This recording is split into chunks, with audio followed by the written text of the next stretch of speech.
Napasa niya nga ito kang Isaac, napasa nga ito kang Jacob, napasa sa 12 tribes, hantod karon niabot ni ang iyang legacy na to. Amen. Naka-influence siya sa daghang kayong mga generations. Kung dili pa mo balik ang Ginoo, mga 200 years kita karon, ang atong legacy magpabilin sa sunod pa mga generation. Dili ka malimtan nila. Minus na katos lolo, katos papa, kato ako lolo sa ulong na ko. Dili dito mubiya sa pamanakan sa Ginoo. Dito ka malimtan.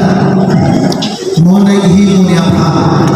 Hantod karon ang ug ang nahimo ni Abraham atong iwali ningon sa Genesis 18 verse 19. For I have chosen him. Dipili ka sa Ginoo. Dili lang si Abraham. For I have chosen him so that he will direct his children to keep the way